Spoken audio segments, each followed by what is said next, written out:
అందరం హ్యాపీగా ఉంటాము. ముఖ్యంగా అంటే నేను తెలంగాణ అంటే బీజేపీ అనేది ఒక నేషనల్ పార్టీ. నేను ఒక తెలుగు భాష లాగా ఆంధ్రాలో ఉంటాను, తెలంగాణలో ఉంటాను. కాకపోతే నేను మెయిన్ ఆంధ్రాలో ఇప్పుడు ప్రస్తుతానికి అక్కడ కన్వీనర్ కింద ఉన్నాను కృష్ణా జిల్లాలో. సో ఇక్కడ అలాగని బీజేపీ తెలంగాణ పాలిటిక్స్ లో కూడా నేను ఉన్నాను. ఎవరికి ఇస్తే బాగుంటుంది? నేను నా ఉద్దేశం అయితే అందరూ అర్హులే అండి, అందరూ హైలీ క్వాలిఫైడ్. సో ఎవరు వచ్చినా బీజేపీ ఇంకా బలోపేతం అవుతుంది, అందులో డౌట్ లేదు. సో ఎవరికి ఇస్తే బాగుంటుంది అనేది మా అధిష్టానం నిర్ణయిస్తుంది. అంటే మీ ఆలోచన ప్రకారం? అంటే నా ఆలోచన ప్రకారం అయితే సంజయ్ అన్న ఆల్రెడీ ఇదివరకు చేస్తున్నారు కాబట్టి మళ్ళీ ఆయనకి ఇచ్చినా కూడా అప్పుడు బీజేపీ బాగా స్ట్రాంగ్ అయింది. అంటే కొత్త వాళ్ళకి వద్ద అవకాశం అంటే అట్లా నా ఉద్దేశం కాదండి, ఎవరైనా ఒకటే. కాకపోతే సంజయ్ అన్నకు ఆల్రెడీ ఎక్స్పీరియన్స్ ఉంది, ప్లస్ ఆయన వచ్చిన తర్వాత బీజేపీ తెలంగాణ ఇంకా బాగా బలోపేతం అయింది. సో ఇప్పుడు మళ్ళీ ఆయనకి ఇస్తే ఇంకా బలోపేతం అయ్యే ఛాన్సెస్ కూడా ఇంకా ఎక్కువ వినబడుతుంది. మంచిదే కదండి, ఆయన కూడా మంచి హీజ్ ఆల్సో మా ఫ్రెటర్నిటీ లాయర్. ఆయన కూడా నేను I will be very happy. మా లాయర్ గారు ఒకరు మా రాష్ట్ర అధ్యక్షుడు ఆయన, నేను కూడా చాలా హ్యాపీ. మొత్తం తెలిసిన సో డెఫినెట్ గా ఆయన కూడా మాకు హ్యాపీ. రాజేంద్ర అన్న, ఈటల రాజేంద్ర గారు ఆయన కూడా హ్యాపీ. ఎంపీ అరవింద్ గారు కూడా, నేను అరవింద్ గారిది అండ్ సంజయ్ అన్న కేసెస్ కూడా చేస్తుంటాను నేను ఇక్కడ లీగల్ సెల్. ఏదైనా ఈటల రాజేందర్ గారిని అధ్యక్షుడిగా చేసే అవకాశం ఉందా? చేయనిస్తారా?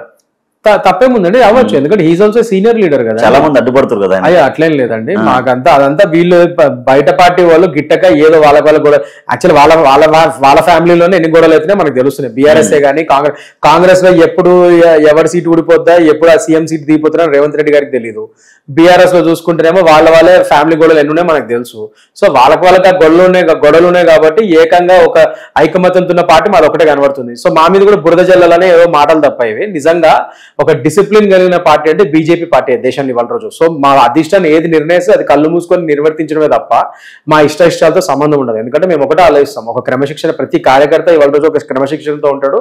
ప్లస్ పైన అధిష్టానం ఏదైతే నిర్ణయిస్తుందో మాకు నచ్చినా నచ్చపని, ఈ మాట కూడా తెలుసు, కట్టుబడి మాకు నచ్చినా నచ్చకపోయినా ఒకవేళ మాకు ఒక ఒపీనియన్ ఉండొచ్చు, కానీ అధిష్టానం ఒక నిర్ణయించింది.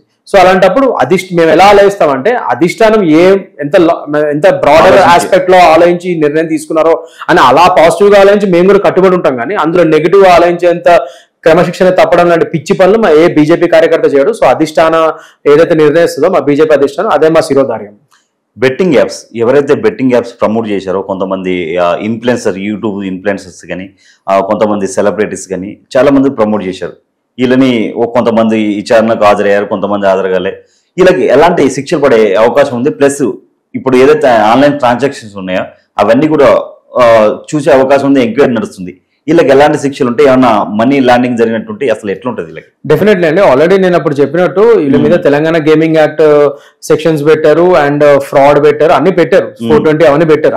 అది కాకుండా నేను అప్పుడు ఈ బెట్టింగ్ యాప్స్ మీద ఫైట్ చేసిన వాళ్ళలో ఒక one of the major candidate నేను కూడా. సిసిపిఏ కూడా నేను కంప్లైంట్ ఇచ్చాను. అసలు కరెక్ట్ ఫారం అది కరెక్ట్ ట్రిబ్యునల్ అది. అంటే ఈ పలానా ఈ సోషల్ మీడియా ఇన్ఫ్లుయెన్సర్స్ కానీ యాక్టర్స్ కానీ వీళ్ళ మీద చర్యలు తీసుకోవాలి. వీళ్ళ మీద ఈ క్రిమినల్ సెక్షన్స్ పెడతాం వల్ల వాళ్ళు బెయిల్ మీద బయటకు వస్తారు, లేదా కేసులు ఎప్పటికో నీరు గారిపోతే. ఎందుకంటే వాళ్ళ మీద స్ట్రాంగ్ డైరెక్ట్ గా వాళ్ళని పార్టీ చేసేంత స్ట్రాంగ్ ప్రైమా ఫేస్ ఎస్టాబ్లిష్ కావాలి.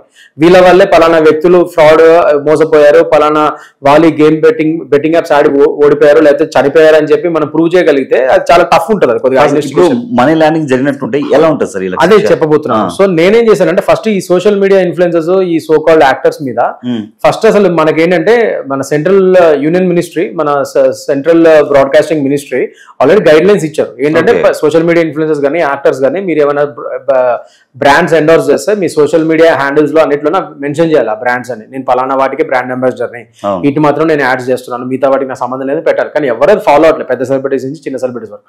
ఇవాళ రోజు ఇది ఒక కనువిప్పి కింద అనుకోవాలి వీళ్ళందరూ. ఈ ఒక విధంగా ఇది అవ్వడం మంచిదైంది.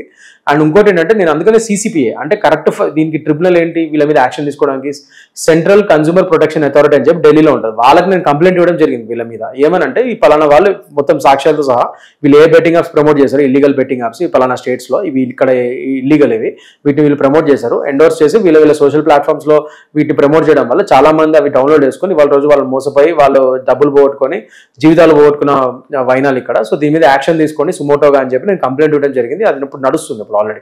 సో అట్లా సిసిపిఐలో మనం వీళ్ళ మీద కంప్లైంట్ ఇవ్వడం వల్ల ఏమవుతుందంటే ఐదర్ వీళ్ళ మీద 10 లక్షల నుంచి 50 లక్షల ఫైన్లు జరిమానాలు పడే ఛాన్స్ ఉంటాయి. అట్ ద సేమ్ టైం వీళ్ళని సంవత్సరం నుంచి 3 సంవత్సరాల వరకు బ్యాన్ చేస్తారు. అంటే ఒక అగ్గిపుల్ల సబ్బు బిల్ల ఏది అమ్ముకోవడానికి ఉండదు ఇంకా వీళ్ళు 3 ఏళ్ల వరకు. అలా బ్యాన్ కూడా వీళ్ళ మీద విధించవచ్చు, ఈ సోషల్ మీడియా ఇన్ఫ్లుయెన్సర్స్ మీద, ఈ సెలబ్రిటీస్ మీద. సో అలాంటి శిక్షలు ఓన్లీ CCPAలో వస్తాయి మీకు. అందుకే నేను వాళ్ళకి కంప్లైంట్ చేయడం జరిగింది. సో ఇవాళ రోజు వాళ్ళ మీద యాక్షన్ తీసుకుంటే వాళ్ళకి అలాంటివి ఏమైనా పడితే అప్పుడు వాళ్ళకి బుద్ధి వచ్చి వాళ్ళు ఇంకా నుంచి జాగ్రత్తగా ఉంటారని నా ఉద్దేశం. చాలా మంది మాకు తెలియక ప్రమోట్ చేసాం, మేము మాకు దాని గురించి ఏం తెలియదు, యాప్ గురించి అని చెప్పి. ఇగ్నోరెన్స్ గురించి ఏం తెలియనప్పుడు ఎలా ప్రమోషన్ చేస్తారు? Ignorance of law is not a excuse. First of all నాకు చట్టం తెలియదు అనడం ఎక్స్క్యూజ్ కాదు. నువ్వు తప్పు చేసి నాకు చట్టం తెలియదు అంటే ఊరుకుంటారా? దొంగతనం చేసి మర్డర్ చేసి అయ్యో ఇది తప్పని నాకు తెలియదు అంటే ఊరుకుంటారా? లోపల పెడతారు. సో ఇదైనా అంతే. సో ఖచ్చితంగా ఇది తప్పే. మీకు ignorance of law is not an excuse. Definite గా మీ మీద చర్యలు తీసుకుంటారు. మీకు తెలియజేసారో సంగతి పక్కన పెడితే క్లియర్ గా సాక్ష్యాధారాలు మీరే ప్రమోట్ చేశారని అక్కడ ఎస్టాబ్లిష్ అయితే ఖచ్చితంగా మీ మీద చర్యలు ఉంటాయి. ఒక 3-4 రోజులు అడావుడు చేశారు, తర్వాత మళ్ళీ చల్లగా అయిపోయింది. చల్లగా అయిపోవడం ఏం లేదండి. ఒక విధంగా చూడాలంటే అంటే అదే నేను చెప్పేది. నేను ఏమంటున్నానంటే ఇది హడావుడి చేస్తాము, మీడియా అటెన్షన్, కొన్ని మాలంటారు, కొన్ని ఇంటర్వ్యూలు చేసుకుని డిబేట్ చేసుకుని దాంతో మర్చిపోతాం అంతే. అసలు చర్యలు వీళ్ళ మీద ఏం తీసుకున్నారు ఏంటి అన్నది నేను అందుకే చెప్తాను. కరెక్ట్ ఫారమ్స్ లో జనాలు కూడా నేను చెప్పేది, కరెక్ట్ ఫారమ్స్ లో మీరు కంప్లైంట్లు ఇవ్వండి. ఇప్పుడు దీని మీద ఇవ్వాల్సిన యాక్చువల్లీ బెట్టింగ్ యాప్స్ మీద ఇవ్వాల్సింది CCPAలో, సెంట్రల్ కన్స్యూమర్ ప్రొటెక్షన్ యాక్ట్. ఇది కన్స్యూమర్ ప్రొటెక్షన్ యాక్ట్ వస్తుంది ఇక్కడ అమల్లోకి. సో వాళ్ళ మీద CCPA కంప్లైంట్ ఇస్తే కరెక్ట్ చర్యలు ఉంటాయి. ప్లస్ బాధితులు ఎవరైతే ఉన్నారో వీళ్ళ నుంచి నష్టపరిహారం తీసుకునే ఛాన్సెస్ కూడా ఉంటాయి. సో అలాంటివి నేను ఆ రోజు కూడా టీవీ ఛానల్స్ అదే చెప్పడం జరిగింది. CCPAకి నా తరపున నేనైతే ఇచ్చాను, పబ్లిక్ ఇంట్రెస్ట్ కంప్లైంట్ ఒకటి ఇచ్చాను. అది వాళ్ళు తీసుకున్నారో అది నడుస్తుంది. అది కానీ ద సేమ్ టైం జనాలు కూడా ఇంకా ముందుకు వచ్చి బాధితులు ఎవరైతే ఉన్నారో ఈ CCPAకి వాళ్ళు కూడా కంప్లైంట్ ఇవ్వచ్చు. రిజిస్టర్ పోస్ట్ ద్వారా వాటి ద్వారా CCPAకి వీళ్ళ కంప్లైంట్స్ అని పంపిస్తే వాళ్ళ పరిగణలోకి తీసుకొని వీళ్ళ మీద యాక్షన్ తీసుకునే ఛాన్సెస్ ఉంటాయి. నేను అదే అంటున్నాను. ఇప్పుడు ఏదో మన వీళ్ళు మాట్లాడి మర్చిపోవడం కాదు, వాళ్ళ మీద ఒక చర్యలు తీసుకునే విధంగా మనం ముందుకెళ్ళాలి, అది ఫాలో అప్ చేసుకోవాలి. అలా ఏమైనా చేస్తేనే దీనికి ఒక కంప్లీట్ నిర్మూలన అవుతుంది. నేను ఆ రోజు కూడా చెప్పింది ఏంటంటే కేవలం వీళ్ళని కొందరు అరెస్ట్ చేస్తే ఈ మహమ్మారి బెట్టింగ్ యాప్స్ అనే మహమ్మారిని అంతం చేయలేం మనం.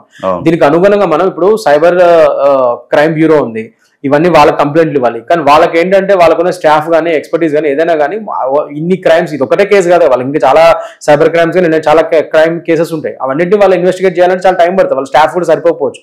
అందుకనే నేను ప్రభుత్వాన్ని కూడా కోరేది ఏంటంటే ఈ గేమింగ్ యాక్ట్ అనేది ఇంకోటి స్టేట్ గవర్నమెంట్ లా అండి. ఇది సెంట్రల్ గవర్నమెంట్ సంబంధించి కాదు. ఏ స్టేట్ కి ఆ స్టేట్ సపరేట్ లాస్ ఉంటాయి. It comes under state list. So state list కి సంబంధించినది కాబట్టి ప్రతి స్టేట్ గవర్నమెంట్, ఇప్పుడు మన తెలంగాణ కానీ ఆంధ్ర కానీ 2 చోట్ల ఇది గేమింగ్ యాప్స్ అనేది బ్యాన్ ఇక్కడ. అలాంటప్పుడు ఈ గవర్నమెంట్స్ ఏం చేయాలి, మీరు ప్రైవేట్ పార్టీస్ కూడా హైర్ చేయాలి. అంటే సైబర్ సెక్యూరిటీ ఫర్మ్స్ ఉంటాయి, ఈ సాఫ్ట్వేర్ కంపెనీస్, అలాంటి వాళ్ళని హైర్ చేసి మీరు కొద్దిగా ఫండ్స్ మీరు అలాంటి వాటికి ఇచ్చి అలాంటి వాళ్ళని హైర్ చేస్తే వాళ్ళు కొన్ని ఇలాంటి, ఎందుకంటే గేమింగ్ యాప్ అనేది ఒక ఆల్గరిథం మీరు బ్యాన్ చేసే లోపల ఇంకో ఆల్గరిథం వాడు 5 నిమిషాల్లో పుట్టించేస్తాడు, వేరే పేరు పెట్టి వాడే మళ్ళీ వస్తాడు వేరే పేరుతో.